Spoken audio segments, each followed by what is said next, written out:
জানাচ্ছি আমি অনন্য রাসেল কবি কথন পর্বে আপনাদেরকে স্বাগত জানাচ্ছি। আজকের কবি শফিক সেলিম। কেমন আছেন? হ্যাঁ, ভালো আছি। যদি পৃথিবীতে ভালো থাকাই সবচেয়ে কঠিন কাজ। না, এই ভালো থাকার তো একটা এটা একটা অনুভূতির ব্যাপার তো। এটা একেকজনের কাছে একেক মিনিং বহন করে আরকি। সুতরাং আম আমার জায়গা থেকে তো আমি ভালো আছি এই সময়টায় আরকি। সবচেয়ে মজার বিষয় হচ্ছে যে আমি একজন বাড়িতে গেছি মাটি দিতে, মানুষ মারা গেছে সেই বাড়িতে গেছি। একজন লোক এসে জিজ্ঞেস করছে তার বাবা মারা গেছে যে কেমন আছো, ও বলতেছে ভালো আছি। হ্যাঁ, এইটাই আরকি। এই একটা আমাদের একটা অভ্যাসও হয়ে গেছে যে খারাপ আমরা বলি না, ভালো আছি। আসলে এখনকার পরিস্থিতি কবিরা ভালো নাই, যদি আপনি যাই বলেন। এখন যাই বলো, শফিক সেলিম ভাই, আপনি কবি না হলে কি হতেন? কবি না হলে আমি জাইলা হইতাম আরকি। মাছ মারতাম।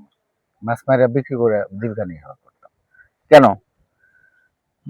আসলে তো আমি আমার বাড়িটা হচ্ছে জাইলাপাড়ায় আরকি। হ্যাঁ, জাইলাপাড়ায় আমি ছোটবেলায় দেখছি আরকি, ওদের ওই পেশাটা দেখছি আরকি। আমার তো ওর কাছে মাছ মারতে যাইতেছে সকালবেলা ঘুম থেকে, রাতের বেলায়, আবার সকালবেলা চলে আসতেছে, এসে আবার সেই মাছটা মারতেছে, বিক্রি করতেছে, সেখান থেকে যে আর্নটা সেটা করতেছে। এবং আমার কাছে মনে হচ্ছে যে নদীটা যে যাচ্ছে আর কি নৌকায়, নৌকার একটা প্রেম আছে আমার, দারুণ ভাবে ছিল আর কি। তখন তো নদীটা অনেক বড় ছিল, নৌকা ছিল এবং মাছ ছিল প্রচুর। এই যে যে মাছ, নদী এবং নৌকা, এই এই তিনটা আমার কাছে খুব প্রিয় ছিল আর কি। এজন্য আমার মনে হইতো যে আমি যদি ভবিষ্যতে আমি বড় হয়ে এরকম মাছ মারবো আর কি। তারপর বিক্রি করব, যে টাকাটা হবে সেটা দিয়ে আমি চলবো আর কি। শুধু আমি কবি না হলে বা পড়াশোনা না করলে আমি মাছ জাইলা হতাম নিশ্চিত। জেলেদের নিয়ে আপনি কি কোনো কাজ করেছেন? না, ওই অর্থে আমার কোনো কাজ নাই। জেলেদের নিয়ে আমার লিটারেচার যে ব্যাপারটা, আসলে ওটা আমি ধারণই করি আর কি। একটা দুটা, একজন যেমন আমার সিদামদা নামে একটা কবিতা আছে আর কি। আমি জীবনে চাইছি এই সিদামদা হওয়ার জন্য। মানে সিদামদার যে জীবন আমি দেখছি, সেইটা আমাকে পৃথিবীর শ্রেষ্ঠ জীবন আর কি সিদামদার আমার মনে হয়েছে আর কি। সেই সিদামদা হতে চাইছি। আমাদের বাংলা সাহিত্যে দুইজন জালুয়া, আমরা বলি জালুয়া বা জেলে, জেলে সাহিত্যিক আছে, কথা সাহিত্যিক। একজন তো তিতাস একটি নদীর নাম লেখেন অদ্বৈত মল্লবর্মণ, আর এখন জীবিত আছেন হরিশঙ্কর জলদাস। আমরা চাইছিলাম যে আপনি যেহেতু জেলেদের প্রতি, তারা তো কথা সাহিত্য, এরকম জেলেদের জীবন নিয়ে আপনি কবিতায় বা এরকম কোনো পরিকল্পনা করেছেন কিনা? না, ওই জায়গা থেকে একটা টুলস আসছে, আমার বিভিন্ন ধরনের ওই উপাদানগুলো আসছে আমার কবিতার ভিতরে, কিন্তু আসলে ওইটা একটা কাজ করার ইচ্ছা আমার আছে, যে একদম জেলে জীবনটাকে আর কি। আর ওই জায়গাটা এখন জেলেরা নাইও আর কি। ও আপনার এই উল্লেখ করার জন্য আমি বলতেছি, ওদের তো অন্য মল্ল বর্মন আর হলো আপনার হরিদয় শঙ্কর জলদাস, তারা যে জীবনটাকে যে জায়গা থেকে দেখছে, আমি তো আর ওই আমি জেলে না, কিন্তু আমি আমার পাড়া প্রতিবেশী জেলে। কিন্তু ওইটা আপনার আমার বাড়িতে গেলে বুঝতে পারবেন আর কি। আমার বাড়ি জেলে, আমার মন্দিরটা হচ্ছে আমার জমির সাথে, আমার ঘর থেকে মাত্র 10 ফুট দূরে হচ্ছে মন্দির। আর তারপরে জেলে পাড়াটা শুরু হলো আমার দিয়ে আর কি। সে অর্থে আমি ওইদের অংশ, কিন্তু ওদের জীবনটা অন্যরকম, আমি আমার মতো করে জীবন। আমি অনেকটা আপনার ইয়ের মতো বলতে পারেন, আপনি মানিকের মতো বলতে পারেন। মানিক তো জেলে না, কিন্তু মানিক জেলে জীবনটা জানতেন আর কি, ওই অর্থে আমিও জানি। তো ওই সময়ে যে জেলে জীবনটাকে আমি দেখছি আর কি, সে জীবনটা নাই, তারা পেশা পরিবর্তন করে। এর কারণটা হলো আমরা নদীকে ধ্বংস করে ফেলছি। নদী আর নাই, মাছ নাই, জেলে নদী নাই, মাছ নাই, নৌকাও নাই। সুতরাং তারা আর ওই জায়গাটা থাকতে পারে নাই, তারা এখন অন্য পেশা নিয়ে নিচ্ছে আর কি। কিন্তু আমার জীবনে যে দেখার যে জীবনটা আর কি জেলেদের, সেই জীবনটাকে কবিতার ভিতরে ধরে আনার আমার একটা চিন্তা আছে, করবো। আপনার একটা অসাধারণ কাজ আছে, এর জন্য আপনি বগুড়ার লেখক চক্র পুরস্কারও পেয়েছেন। সেটা হচ্ছে মানুষ নামে একটা লিটল ম্যাগাজিনের সম্পাদনা করছেন। লিটল ম্যাগাজিন এই সম্পাদনাটা, প্রেরণাটা কিভাবে পেলেন? না, আসলে প্রেরণাটার বিপরীত যে ব্যাপারটা আর কি, লিটল ম্যাক কি এবং ওইটা এইটা, যেমন আমি একটা দর্শন ধারণ করি, সেইটা হচ্ছে ভারতীয় দর্শন আর কি। ভারতীয় মানে আমাদের দর্শন আর কি। হুম। ভারত মানে এটা এখনকার ইন্ডিয়া বলতে বোঝাইতেছে না না না, বাংলা সমগ্র আমি উপমহাদেশে সমগ্র উপমহাদেশে প্রাচ্য দর্শন থেকে। মানে প্রাচ্য ধরি আছে, আপনি বুঝতে পারছেন, মানে প্রাচ্য দর্শনটাকে আমি বুঝাইতে চাইছি। এটা আমি ইন্ডিয়া বুঝাইতে না, চাই না, ইন্ডিয়া বা ভারত এখন রাষ্ট্রই না। ওই অর্থে না, মানে আমি পুরা এই টোটাল জোনটাকে বুঝাইতেছি, এই জোনের যে চিন্তাটা আর কি, হুম। সেই জায়গাটা আপনি দেখবেন যে এই পৃথিবীর মানে মানে প্রাচীন কালে থেকে শুরু করে এ পর্যন্ত যে সময়ের যে মানুষের খাবার কি, মানুষের খাবার কিন্তু ভারতবর্ষ মানে আমরা উৎপাদন করি, হুম। আমরা উৎপাদন করছি।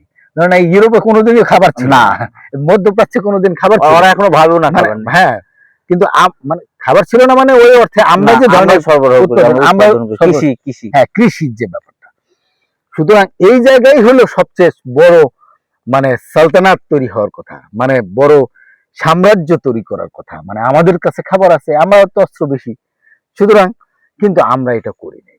আমাদের কাছে পৃথিবীকে নতুন ভালোবাসার যে বার্তাটা, আপনারা যে দেখবেন যে আমার মানুষ পত্রিকার ভিতরে এরকম একটা ভাব মানুষের আছে, মানে মানুষ লেখার মধ্যেই ওই মানুষের একটা আদল আছে, আদল এবং আছে। আদলটা কার আদল?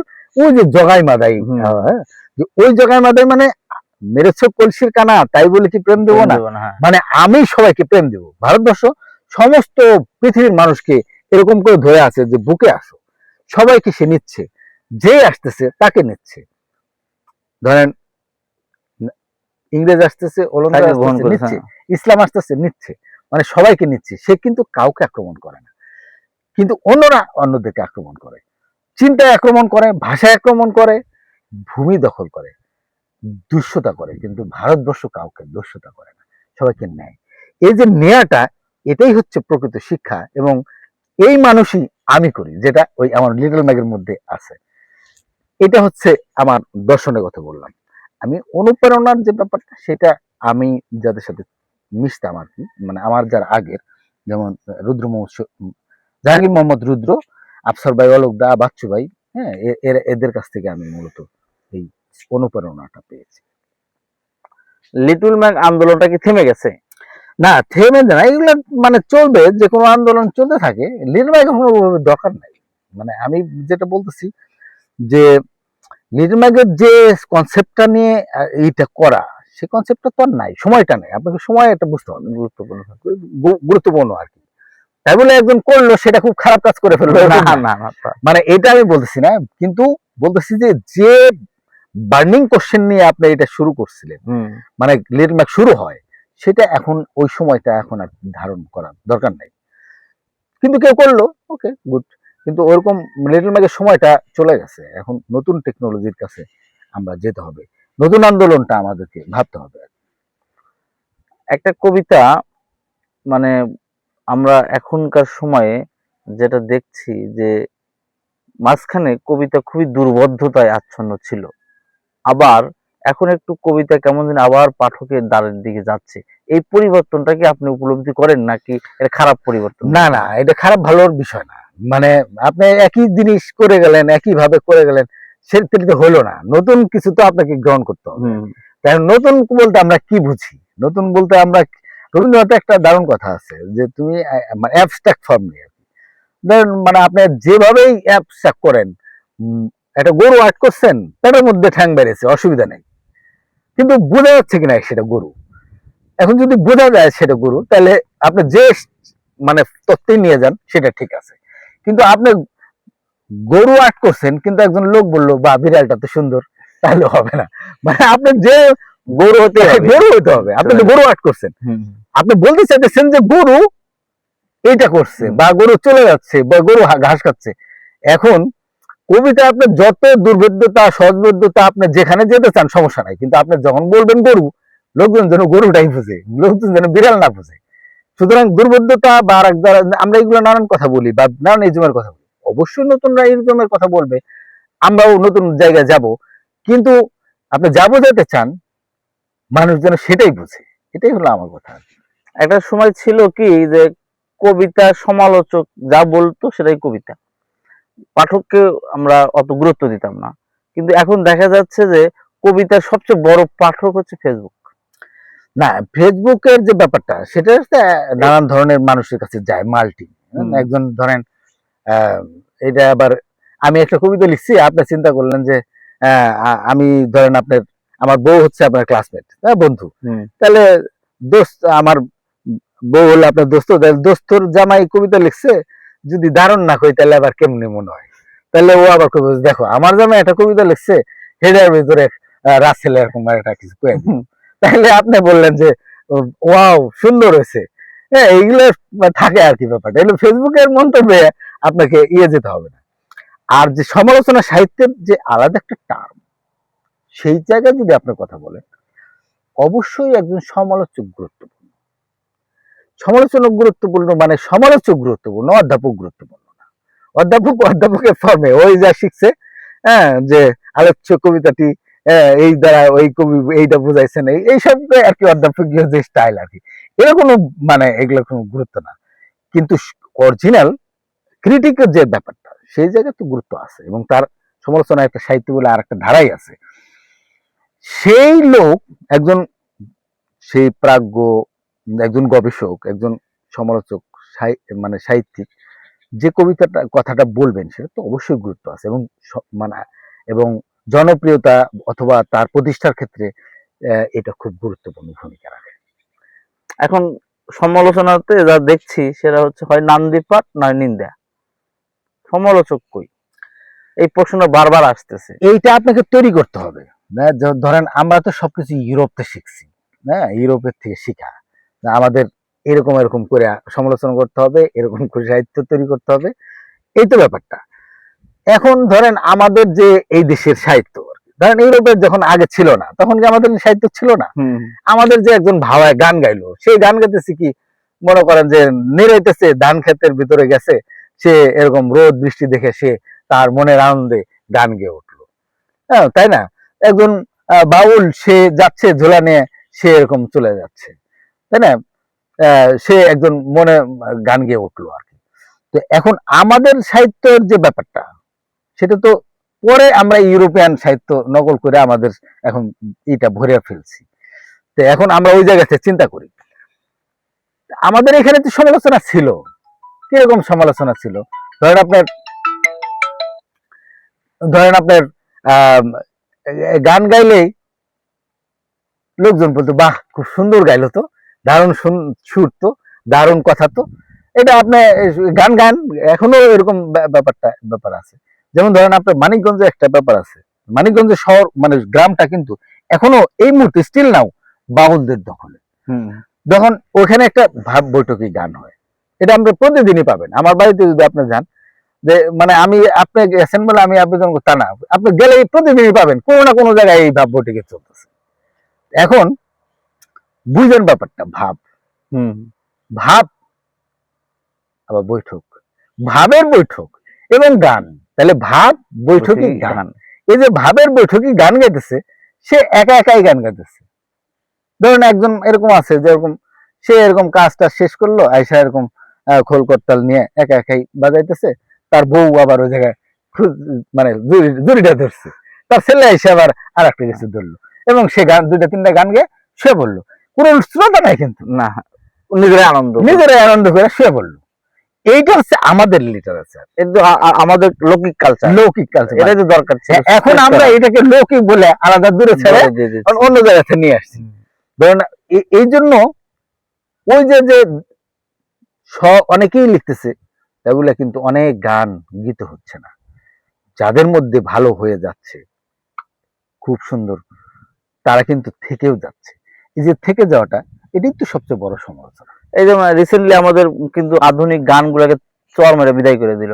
সেটা হচ্ছে যে আমাদের আবুল হাসেম ভাইয়ের একটা গান, সাদা সাদা কালা কালা। দেখেন মানুষ কিন্তু এই গানটাকে গ্রহণ করলো, একবার নিজের মনে করে। এখন গানটা তার নিজের হয়েছে, মানে তার নিজের হয়ে গেছে, এখন ওই যে সাদা সাদা, তার জীবনে সাদা সাদা কালা কালা, এবং লৌকিক গান, আমাদের একেবারে বাংলাদেশের নিজস্ব কালচার। এই গানটা কিন্তু ধরেন আপনার 10 বছর 50 বছর পরে গানটা নাই হয়ে যাচ্ছে না, আবার নতুন করে গীত হবে। মানে এটাই হচ্ছে আমাদের নিজস্ব সংস্কৃতি। এবার আমাদের সংস্কৃতি যদি উজ্জ্বল হয়, আমরা উজ্জ্বলতর হব। কিন্তু সেটার দিকে আরেকটা আপনার প্রশ্ন করতে চাই, সেটা হচ্ছে যে আপনি আমাকে মতে একমত হতে পারেন, দ্বিমত হতে পারেন। এখন একটা শোরগোল আওয়াজ তোলা হচ্ছে যে প্রচুর পড়তে হবে, প্রচুর পড়তে হবে পড়ার জন্য, কিন্তু আমি বলি যে না পড়েও কবি হতে পারে যদি সে জীবন থেকে পাঠ নিতে পারে। আচ্ছা, আমাদের হোমার কি বেশি পড়াশোনা করছে, কিংবা আমাদের লালন কি বেশি পড়াশোনা করছে? এই জায়গায় আমি একটা ব্যাপার বলি, মানে আমার নিজের কথা আর কি। সেটা হলো বাংলা সাহিত্যের যারা সবচেয়ে ধরেন মানে বাংলা সাহিত্যের বড় কবিরা কেউ পড়াশোনা করে, আমিও তো তাই বলি। তো এখন অথবা অনেকে বলে ভ্রমণ এটা সেটা, জীবন ভ্রমণও করে নাই, যদিও তিনি পড়াশোনা জানতেন। যাই হোক, মানে সুতরাং ওই পড়াশোনা জান, আপনি কি পড়বেন? আপনি তো প্রাচ্য ইংরেজি সাহিত্য পড়বেন, বরঞ্চ আপনার পড়াশোনার লোকজন অনেক ক্ষতি করছে, সেটা আপনাকে বুঝতে হবে। যেমন ধরেন আমি একটু একটু মানে সাহস নিয়েই বলতে চাই, এই ব্যাপারটা যদি বলা ঠিক না, সাহসটা বলতে চাই আর কি। মাইকেলের আগে তো আমাদের সাহিত্য ছিল, তাই অবশ্যই ছিল। তো মাইকেল তো সাহিত্য মানে নতুন একটা আপনাকে পড়াশোনা শিখাইছে। লালন তো পড়াশোনা দরকার ছিল না। মানুষ, মোট কথা হচ্ছে মানুষ, ঠিক আছে? তো এই যে মানুষের যে ব্যাপারটা, সেটা প্রাতিষ্ঠানিক শিক্ষা আপনার ওকে গুড, আবার যদি নাও করেন তা তো সমস্যা নেই। কবিতার জন্য কবিতার ফর্ম টর্ম এগুলো জানেও আপনি লিখতে পারেন, আপনি না জানেও কবিতা কবি মানে কবিতা মানুষের যেমন কবিতা ওরকম নানান ধরনের। সুতরাং আপনি কবিতা যদি হয়ে যায়, সেটা অধিকাংশ কবিতাই তো হয়ে ওঠে, তারপর সমালোচক আর ফর্ম বিচার করে, শব্দের গাঁথনি নিয়ে বিচার করে। তাহলে আপনি তো লৌকিক সংস্কৃতিকে স্প্রেড করতে চান। আমি এটা আসলে লৌকিক বলি না, ওইটাই আমরা আমাদের সংস্কৃতিকে আমরা লোকজ বলে দূরে রাখছি। এখন আপনার যদি মানে আমাদের হয়ে উঠতে হয়, তাহলে ওই ধার করা জিনিস বাদ দিতে হবে। ধার করা জিনিস আপনার প্রভাব থাকুক, আমি বলি না যে আপনার এই চাদরটা আপনার না, তাহলে আপনি বাদ দেন, এগুলো না। ইসলামে যেটাকে বেদাত বলে আর কি। ধরেন আপনার এই যে মানে এই যে আপনার ওয়াজ করা তো বেদাত, তাই না? ইসলামে ছিল না, এই ইসলামে ছিল, এটা নতুন আসছে। আপনার একটা জায়গায় ওয়াজ করলেন, সেখান থেকে টাকা পয়সা নিয়ে এটা গেলেন টেলেন, অথবা মসজিদে টাকা দিয়ে মানে থাকলেন আর কি, এগুলো তো ইসলামে বেদাত পুরা, তাই না? তো এই বেদাতটা আপনি তো রাখতেছেন না।